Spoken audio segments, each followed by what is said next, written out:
Face à la méchanceté, le stoïcisme, et particulièrement Marc Aurèle, propose une approche radicale. Ne pas se concentrer sur l'autre, mais sur sa propre réaction. Pour les stoïciens, la méchanceté d'autrui est un indifférent, quelque chose que l'on ne contrôle pas, alors que notre jugement est notre seule véritable force. Voici les piliers pour vaincre la méchanceté selon les pensées pour moi-même de Marc Aurèle. 1. Comprendre que le mal vient de l'ignorance. Marc Aurèle commence souvent ses journées par cette réflexion. Les gens qui nous font du mal ne savent pas distinguer le bien du mal. La logique, personne n'est méchant volontairement par plaisir pur. Ils agissent par erreur de jugement ou par ignorance de ce qui est réellement bon. L'action, au lieu de la colère, éprouver de la pitié ou de la compassion.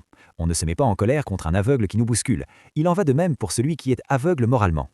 2. Protéger sa citadelle intérieure. Le concept de la citadelle intérieure est central. L'autre peut blesser votre corps, votre réputation ou vos biens, mais il ne peut jamais toucher à votre raison ni à votre vertu, sauf si vous l'y autorisez.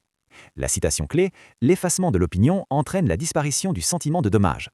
L'action, dites-vous, cet homme essaye de me blesser, mais tant que je ne considère pas son insulte comme un mal, je reste indemne. 3. La meilleure vengeance, ne pas leur ressembler. C'est sans doute le conseil le plus célèbre de Marc Aurèle pour briser le cycle de la négativité.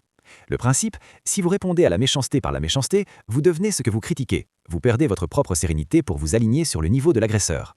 L'action, restez droit, calme et bienveillant. Votre intégrité est votre plus grande victoire. 4. Se souvenir de l'impermanence. Marc Aurèle se rappelait souvent que la vie est courte. Le recul, dans peu de temps, celui qui vous insulte et vous-même serait mort. Les querelles d'aujourd'hui seront oubliées. Pourquoi gaspiller votre précieux temps à être tourmenté par les actions d'un autre ?